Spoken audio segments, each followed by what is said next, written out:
George? Yeah, what is it, woman? George, I'm ill. I've got to get medicine. Oh, go and get it. Can't you help me, George? Oh, you'll be all right. Go get it.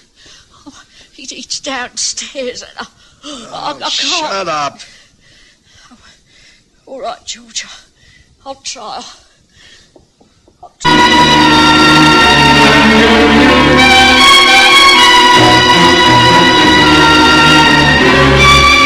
In the year 1885, I was still in practice at Paddington.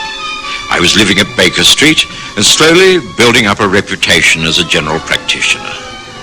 Holmes had already achieved some quite considerable fame, and our friendship was already settling down to a solid partnership. I was growing used to his untidiness and eccentricities, and he was tolerating my steady respectability. I never interfered with his work, and he was frankly not interested in mine. But there was this one case where our interests seemed to overlap. It started when I was called out to the home of George and Emma Baker. Emma was an old patient of mine, and she'd had a nasty fall down a flight of stairs. Now, Emma, there's nothing broken, thank goodness, but you're getting a little too old to take these falls. You must rest in bed until I tell you to get up and take a little exercise. You're very badly bruised. Oh, I'm all right. It was silly of me, really. I should have made sure the gas was on the landing. I must have tripped over the rug. Well, you shouldn't have been out of bed anyway. Well, I had to get me medicine. You should have insisted that your husband get it for you. Oh, was that not a good it does to ask him for help? Oh, dear, Dr. Watson, things have reached a desperate state. Oh, you mustn't give in. As I say, you've been very lucky. I'll have a word with George and tell him he must take better care of you. It won't do any good. He'll be home here soon, wanting his supper. Well, he'll have to get it himself. I'm sure you've got plenty of food in the larder. Get him to boil some eggs or make some soup. He'll be off down the road to the Rose and Crown. Spends more time and money in that place than he does in his own home. Emma? Emma, you all right? The doctor's here. No, I'll go down to him, Emma. Now, stay here, get some rest. Now, there's some liniment to rub on your bruises and some pills for the pain. You'll be as right as rain as long as you take it quietly. Thank you, Doctor. There. Yeah, that's everything. I'll call in again in a couple of days' time. Just rest most of the time. Good day to you. Goodbye, Dr. Watson, and thank you.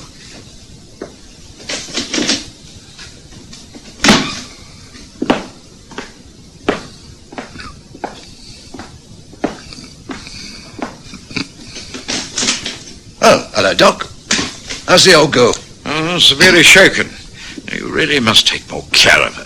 She works too hard and she isn't a very strong woman. She's been lucky on this occasion, but she's got to take care. And it's up to you. You know what she's like. She'll be up and about in no time. She moans a bit, but she always comes through. Trouble is the money's running out a bit. They're laying off men down at the plant. Things aren't as rosy as they were. Well, you'll just have to be as thrifty as possible. I'll call back in a couple of days' time. But please, do look after her. And I mean it. We doctors can't work miracles, you know. And later to you, George. I had very little time for George Baker. I knew his wife was hard-working and thrifty, but George was something of a spendthrift, throwing money away on horse racing and hard drinking. But there was little I could do but offer advice. I kept my promise and called at their home 2 days later. Emma was up doing the weekly wash and cooking a stew. The air was fetid with the smell of drying sheets and boiled cabbage. Well, on as you see me. Not so bad, not so good. Now, I've warned you before, Emma. You're overtaxing your strength. Oh, it's got to be done. Couldn't go on being ill. Not when we've got a visitor coming to stay. Sort of vague cousin from Australia. Ever such a nice letter he's written. Just arrived in this country. First time he's been here, and he don't know anyone. George has gone down to the station to meet him. Oh, must get this all cleared up before they arrive. Oh, dear. Oh, that sounds like them. Oh, dear. All behindhand. Now, sure you won't stay for a cup of tea, Doctor? The kettle is on. No. Thank you. You already have company. Come in, Sonny. Meet the wife. Emma, this is Roy Thornton. Oh. Roy, this is the missus. Oh, and Dr. Watson, the family doctor, you know. Well, our Iris is youngest, all the way from Australia. How do you do, Mrs. Baker? Very good of you to make me so welcome. Oh, it's a great pleasure. I hope you'll be comfortable here.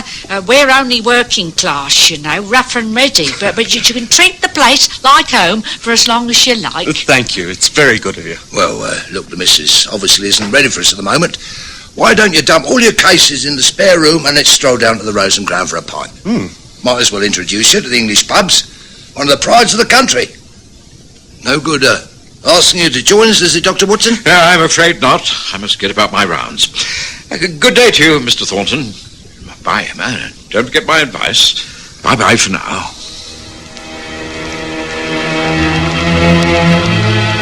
Roy Thornton appeared to be a well-set-up young man of obvious education and a wealthy background. I couldn't see him fitting in very well to George Baker's scheme of things, but the matter was no concern of mine. I'd put it from my mind. But subsequent events proved me to be right. Well, now, Roy, think you're going to like it in England? Hard to say. I want to move about a bit first. Travel, see something of the countryside. Visit places I've read about and never seen. Not thinking of getting a job at all? That'll come later. There's no immediate urgency. Comfortably off, are you? Plenty of the old ready cash? I'm reasonably well off. I have enough to last. The inheritance I came into has a reasonable backing. I have shares, some jewellery. I'll be all right. Oh, you are a lucky boy. And no dependents over here? Don't know a soul. And that's just the way I want it to be. Well, of course. The wife and I are simply poor Londoners. You'll have to take us as you find us. Of course, it's all a question of give and take. We must try and help each other, mustn't we? Well, how about another pint? Then we'll toddle off home. Must show you the place. Got a nice bit of garden out the back. Of course, you'll be used to wide open spaces. But you might be interested in what we're doing to it. Anyway, cheers, and great having you among us. I didn't call on the Bakers for some time. In fact, it must have been over a month before I called again. The young man, Roy Thornton, had packed his bags and gone travelling. I can't say I was surprised. The best news was the improvement of Emma Baker. She was in far better health and looked neat and cheerful. She attributed this to a rise George had had in salary. She seemed quite a new woman. Oh, yes, I'm so much better, Doctor. Just makes all that difference a bit more in the wage packet. And really, George has been so much better about things. You should see what he's done out there in the garden. Look, a new shed is just erected. Going to have my own pot plants, geraniums and such like. And a bit of a lawn plan too. Oh, I'm really glad to see this improvement, Emma. Quite like old times, seeing the sparkle back in your eyes again. Oh, yeah, I'm all right now. No troubles at all. Now, you will stay and have a cup of tea this afternoon, won't you?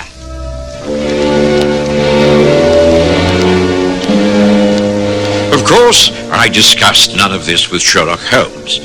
The progress of a working-class Paddington family was of no interest to him whatsoever. But it was then that the hand of coincidence began to move. I'd returned to our rooms after a rather tiring day to find Holmes deep in conversation with a young man named Arthur Hughes. I'm sorry to bother you like this, Mr. Holmes. I know you must be a very busy man, and my small troubles are probably beneath you. Oh, not at all. I'm always willing to listen to people with a problem. Please do sit down and feel free to smoke. Watson and I find the relaxation of a pipe ideal at this time of the day. Yes, most agreeable. Take a light from the fire. Oh, thank you.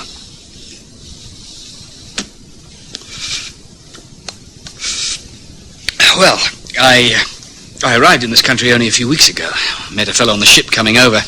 We sort of chummed up and agreed to meet and travel up to Scotland together. We'd neither of us been here before, and to have a friend to travel with is quite an adventure. Well, this fellow, Roy Thornton is his name, has disappeared. Excuse me, but did you say Roy Thornton? Yes, that's right. Why? Nothing. Carry on. Well, I left a forwarding address with Roy, and he said he'd get in touch. He was planning to stay with some distant relatives in some part of the city. Well, he just hasn't written, and I know there is uncollected mail from Australia waiting for him at his bank. It's all rather puzzling. I'm sure something must have happened to him. I've tried advertising in the agony columns of the press, but without success. And I wondered if you could give me any advice. Well, there doesn't seem to be very much data. I know, but that's what's so bewildering. I don't like to butt in, but I think I can help you here. It really is the most amazing coincidence, but I think I've met this young Australian fellow. I have a patient, a Mrs. Emma Baker, who lives not far from here in Paddington.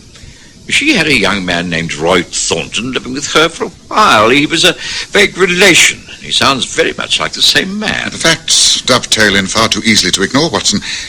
What has happened to the young man? Well, Emma Baker says he's gone off travelling.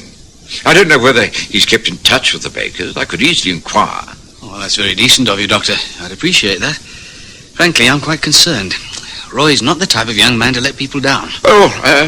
Why don't you join me in a visit to the Bakers' home tomorrow morning? If you care to come here at 9:30, I can make it the first call of the day. Thank you. I think that's a very good plan. And perhaps an even better plan would be for me to accompany you two gentlemen. I have been known to pick up a few clues where others have failed. At 9:30, did you say, Watson? Then 9:30 it is. And now, a glass of brandy all round to round off the evening, don't you think?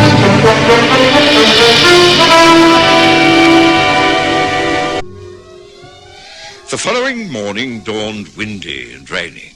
It was not the sort of morning to pay social calls in Paddington, but Arthur Hughes had turned up on time, and Holmes was quite ready. We took a four-wheeler and found Emma Baker alone in her back parlour. Well, this is a surprise. Didn't expect you on a morning like this, Dr. Watson. Well, Mr. Sherlock Holmes, too. This is an honour, I must say. Thank you. We are here because this young man, Mr. Hughes, is anxious to get in touch with Roy Thornton, who stayed here with you for a little while, I understand. Yes, that's right. Just a few weeks. Nice lad. Come over from Australia, but he decided to move on. Can't blame him. We weren't his class, if you know what I mean. George said he was stuck up, but I don't think so. He was just used to something a bit better than this. I see. Have you heard from him since he left?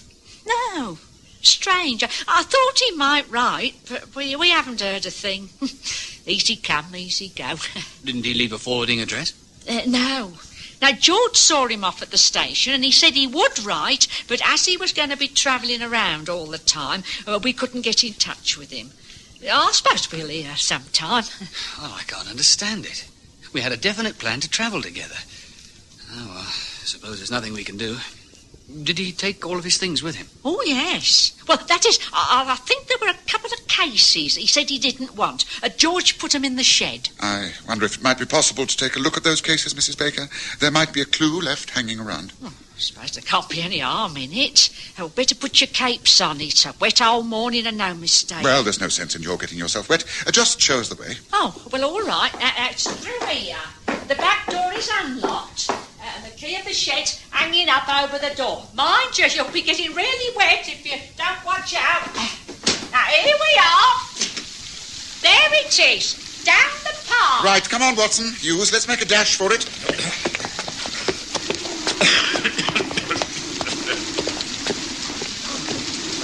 Here we are.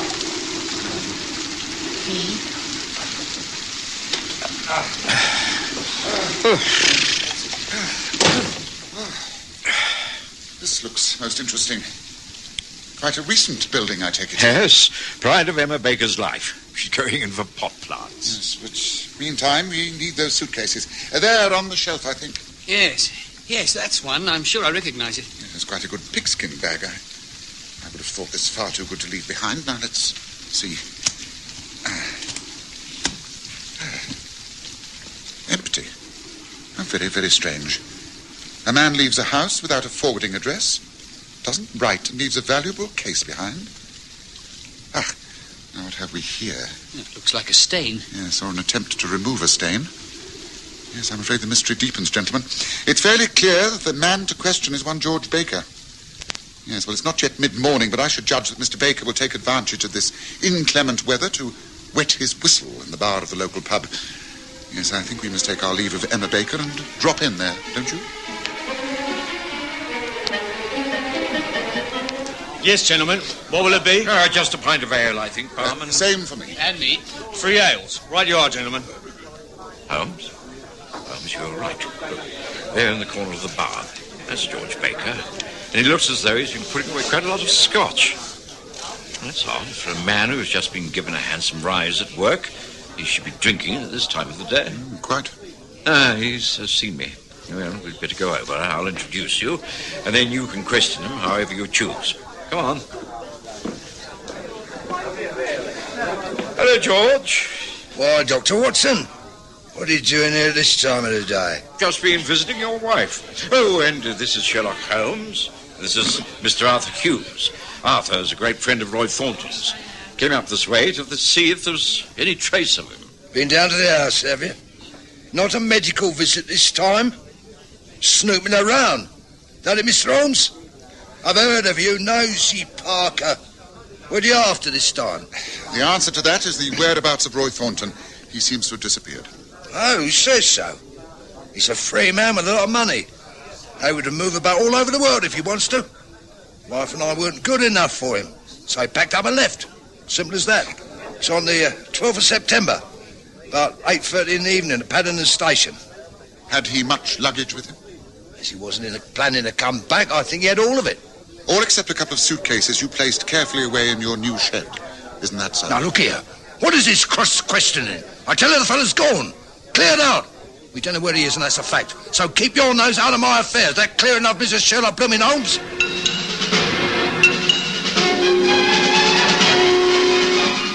It was clear that Holmes suspected some kind of foul play. What exactly he decided to do about it was a mystery, but he wasn't going to leave things alone. He spent the remainder of that rainy day closeted in a public surveys office at the Paddington Town Hall. And the next morning, Mrs. Baker, once again, had a visitor. Good morning, madam. My name is Channing from the survey department. We're doing a survey on new road planning. This area has been chosen for examination. If the proposed plans are approved, it could be that part of your land will be requisitioned for development. Well, I don't think I understand. My husband and I own this place. You mean you could throw us out? Oh, it wouldn't be as drastic as all that. More than adequate compensation would be made. You would be a very wealthy woman. Oh, well, I don't know about this. This is our home. We like living here. Well, I must explain that this is purely in the exploratory stages. No plans have been finalised. But progress must go ahead, you know. Better roads, lighting, sewerage, all have to be considered. But I thought that was all going to happen on the outskirts. I mean, this is old established area. Just how much would be affected? Oh, it is impossible to judge at this stage. The whole back garden would probably have to go. Oh, well, our back garden? Oh, just when we got it looking so nice. Well, as I have said, this is purely an investigation. We thought that you should be told of our work. Might I suggest that you talk it over with your husband? Reassure him that everything will be taken care of. He will not be out of pocket in any way. Oh, that's as may be, but he's not like it, I can tell you that. Oh, just so we're getting everything right. It's not one thing, it's another. Now, we shall want to know more about this in full detail. Understand that, everything, in full detail.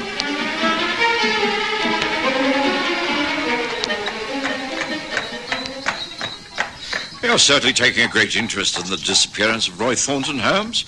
What's this all about? Patience, Watson. We're going back to the Baker house, and this time we're not subjecting that poor woman to further harassment. We're simply going to break into her back garden. Well, Holmes, is such a thing justified? I firmly believe so. Now here I think is the entrance to the road. Pull over by that gas mantle, cabby. Very good, sir. Here we are. Thank you, cabby. Oh, thank you, sir. Oh, thank you, sir. Oh, not to you. Come on, Bessie. Come on. There's a backyard gate in the fence. It should present no problem. I noticed it last time we were here. Just a bolt on the inside, which is easy for a tall man to reach over and unclasp. It should provide us with no trouble. Well, Holmes, what's the purpose of all this? What do you intend to do? Listen, Watson. Just listen. I think our friend George Baker will be in a high old temper when he hears what his wife has got to tell him. Come on, this way. It isn't possible. It can't be true. You can't mean it. George, I'm only telling you what the man told me. But they can't do this to us. You can't go around knocking down people's houses and building roads through their lands. Well, he said it was just an idea. The authorities were going into it. And if it all come to pass, then we should be adequately compensated. We'd be rich people. They'd buy the house and we'd be able to move into a smaller place somewhere out of town. I tell you, I don't want to move. I can't move. Well, it's all just in the planning stages. I insisted that we'd be given adequate time and told the fullest details. I don't want to hear any details. I tell you, should have told the man that we weren't interested and sent him about his business. But this was his business. He's from the Public Surveys Office. I don't believe it. Have you discussed it with the neighbours? Oh, not yet, but I suppose they'll be given the same opportunities as we are. But I really don't feel as badly about it as I did. And I've had time to think. Well, it might not be a bad move. Bad move? You must be out of your mind. Oh, I don't know. It is a big place for the two of us, and all those stairs. I've already had one bad fall, a little bungalow out in the country, Chipperfield way. I've always liked Chipperfield. Oh, come on, we'll talk about it later. Come and have some tea. I don't want no tea. I don't want anything but to stop this business going through. We've got to stop it. We can't ever leave this house. Get that through your head once and for all. But, dear, if we have to... We don't ever have to. It's impossible. We can't. We mustn't. Can't I make you see that? It'll be the end of me if they take over this place. Once they start pulling the place about, digging up the garden, it'll be the end of me. George, what are you talking about? The shed. I'm talking about the flaming shed.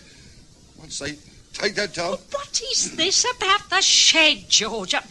I've always thought it was funny you suddenly putting it up like that. What's so precious about an old wooden shed? You can always get another. Don't you understand, woman? He's out there, young Roy Thornton. We had a quarrel the night he was due to leave. I asked him to lend me some money. He refused. I lost my temper and ate him. I didn't mean to kill him. He hit his head on the side of the fireplace when he went down. George, you can't mean this. You've taken your medicine and gone to bed. I didn't know what to do. I took him out in the shed and buried him in the earth. The next day I started to cement it over. He's out there, lying under a layer of cement. What can I do, Emma? What can I do? You must go to the police. Confess everything. It's the only way. Oh, what an end. I wondered if we'd ever have to pay an even greater price for happiness. Well, now I know. Sherlock Holmes and I overheard everything. When George Baker realized there'd been witnesses to his confession, he broke down completely. He took his wife's advice and gave himself up. As Holmes said later... A sad case, Watson. I've no doubt that when he comes to trial, they will take into consideration that it was an accident. A post-mortem will show that, but, oh dear, what a pathetic chain of events. Of course, Baker might have got away with it if they had continued to live in that house. That's why I had to arrange the fake meeting of the surveyor. I was aware from the moment I entered the shed in the garden that something was wrong. The cement so uneven, the pile of earth outside the window, the suitcases. As I say, a pathetic case.